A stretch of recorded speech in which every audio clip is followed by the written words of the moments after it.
The station covering all of the DMV. This is DC News Now. All right, tonight on your news at 10, police releasing new details after a deadly shooting in Montgomery County, what investigators say they know so far.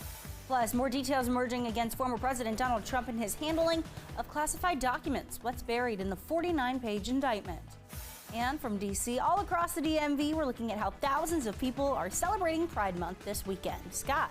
All right, Randy, it's dry right now, and it will continue to be that way at least through the overnight and into a good chunk of tomorrow. I'll talk about when the rain arrives and what the temperatures are going to be like over the next several days coming up. Good morning, or good evening rather, and thanks for joining us for DC News Now at 10. I'm Randy Bass. We start off with developing news in Montgomery County. Police are investigating a deadly shooting in Germantown as a homicide. They say it happened on Gunners Branch Road late last night. In the last hour, police identified the victim as Eric Roy Dixon, a 57-year-old man who lived in the apartment complex where he was shot. Police found him behind the building around 8 o'clock. Witnesses say they saw several people drive away from the scene, but have not released a description of a car or any suspects.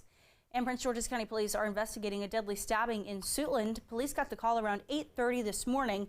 They found a man with stab wounds inside a house along West Summer Road. He was taken to the hospital where he later died. Detectives are still searching for a suspect in the case. Also developing tonight, a man is in custody for the May 28th murder of a teenager on a Green Line Metro train. DC police say that train was heading to the Waterfront station. They say a man opened fire inside the rail car, killing 17-year-old Brendan Ofori. Police have now arrested 23-year-old Keith Williams in connection to that deadly shooting. Williams is being charged with felony first-degree murder while armed. And tonight, new details in the killing of a 15-year-old in Frederick County, Maryland. Our Michaela Newton covers Frederick for us and has the latest tonight. Well, we have an update to a story we've been covering for you after 15-year-old Limber Lopez Funes's remains were found near Gambrel State Park in April. Now, this comes after the teen was reported missing back in February. Now, officials say the suspects were a part of the MS-13 gang and are in the United States illegally. All 5 of them face charges in connection with the murder of Lopez Funes. And according to the Frederick Police Department, the 5th suspect, Elmer Vladimir Reyes, was extradited from Pennsylvania to Frederick on Thursday. Now, the suspects are at the Frederick County Adult Detention Center and held without bond. We're still working to confirm additional information about this case and their hearing dates. And make sure you stick with us both on air and online at dcnewsnow.com. Reporting in the studio, I'm Michaela Newton for DC News Now. All right, tonight, an incredible true story out of the country of Colombia, where 4 indigenous children have been rescued after surviving a small plane crash 40 days ago. The crash plane was found by Colombian troops on Friday. At the wreckage site, they found the 4 children, the oldest being 13 and the youngest being just 11 months old. The 3 adults seem to have died in the crash, with the children surviving off of flower and fruits in the forest. The children have been taken to a hospital where they'll be watched for at least 2 weeks before they return home. Also new tonight, Ted Kaczynski, better known as the Unabomber, is dead at the age of 81. Kaczynski infamously mailed bombs across the country, killing 3 people and injuring 23 more over his 17-year crime spree. The Federal Bureau of Prisons says he was found unresponsive in his cell this morning and was taken to a medical facility where he later died. The exact cause of his death is not clear right now. And tonight, historic developments in the indictment of former President Donald Trump. New court documents show Trump facing 37 counts related to having classified documents. If convicted, he could spend the rest of his life behind bars. Henry Rossa from our sister station, Pix 11, is breaking down the 49-page indictment. We have one set of laws in this country, and they apply to everyone. Special Prosecutor Jack Smith has charged former President Donald Trump with 37 counts of keeping top-secret documents and covering it up. The indictment explains how the former president had a habit of creating boxes of notes, letters, press clippings, and official documents. When he was voted out of the White House, he brought them to his Mar-a-Lago home, which is, of course, also a private club. He's alleged to have left the documents in a ballroom, a bathroom and shower, office space, his bedroom, and a storage room. The documents were, quote, regarding defense and weapons capabilities of both the United States and foreign countries, United States nuclear programs, potential vulnerabilities of the United States and its allies to military attack. Our laws that protect national defense information are critical to the safety and security of the United States, and they must be enforced.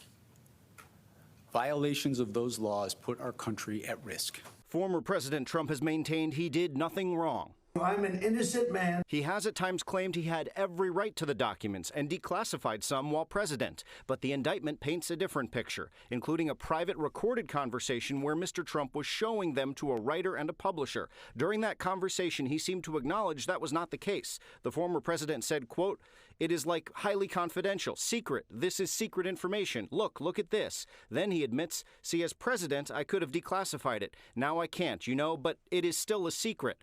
The indictment explains 5 different ways Mr. Trump, along with an aide who was also charged, tried to obstruct the investigation. First, he said he did not have the documents. Then he ordered the storage boxes moved. At one point, the former president suggested hiding or destroying the documents, turned only some of the documents over to authorities, and certified he turned over everything when he had, in fact, not. Applying those laws, collecting facts, that's what determines the outcome of an investigation.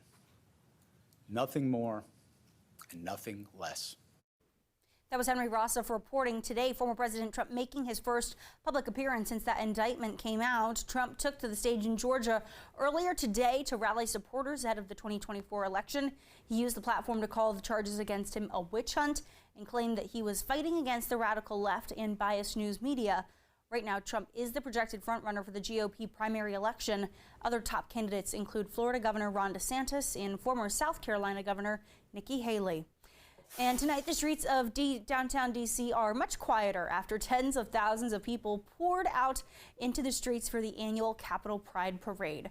Despite the large crowd, Dave Laval tells us why there's still a lot of concern tonight among the LGBTQ community. The 48th edition of the Capitol Pride Parade has been called by organizers its largest in its history. It may also be considered its most challenging. There's not that many kids out there in the world who can be unapologetically themselves. 17-year-old Amir of Maryland transitioned to male from a female more than 3 years ago.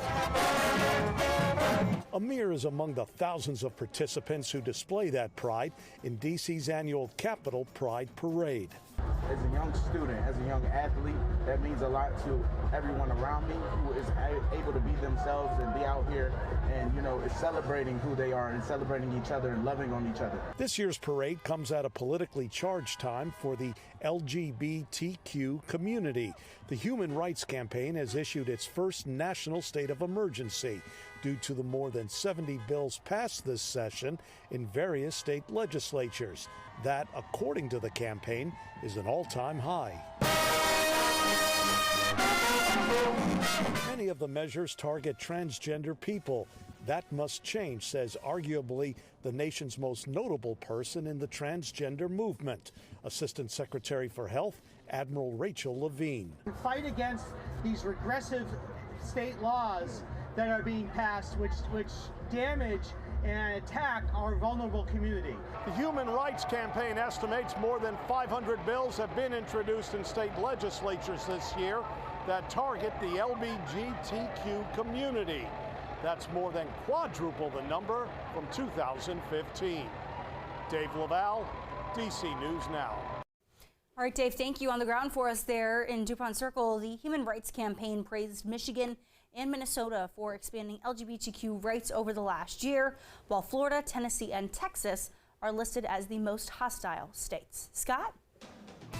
All right, I'll tell you what, we're looking at weather outside here, which is pretty quiet across the area, Randy, and we're looking at Annapolis, the harbor there, the Inner Harbor, and we're looking at, again, a lot of shops, a lot of folks out and about enjoying the evening. Very pleasant, no threat of rain or storms or anything like that across the area. So moving on from that, let's take a look at the temperature. It's 73 or lower 70s in Annapolis, mid 70s here in the district. Winds suddenly about 11 miles an hour. That's why we're staying mild, and we'll be in the 50s and 60s overnight tonight. A couple of clouds drifting across the area every once in a while, but for the most part, like I said, mostly clear skies are being seen right now. Now, as we go into tomorrow will be a very similar day. We'll start off with lots of sunshine. We'll throw in a couple of clouds overall. But the reason why I put yard work forecast so-so is because the heat and humidity are going to build. and you don't really want to be out there in the peak heating hours tomorrow doing a lot of work. If you have to do some sort of yard work, probably early in the morning or late in the afternoon, but really early in the morning, because late in the afternoon some of you may get some shower activity. And speaking of showers, that will put a quell on some of the allergies out there. They were not going to be high here Monday, Tuesday, Wednesday, and Thursday, kind of on the moderate side of things with regards to allergies and tree pollen in particular. So mostly quiet and warm night tonight and a hot and humid Sunday, but then we get a front moving through, and that could bring some severe weather to the area on Monday. We'll break down that aspect of the forecast coming up in the rain weather. Isolated thunder showers during the week as well beyond Monday. And again, we'll break it all down and show you that 7-day forecast not too far away.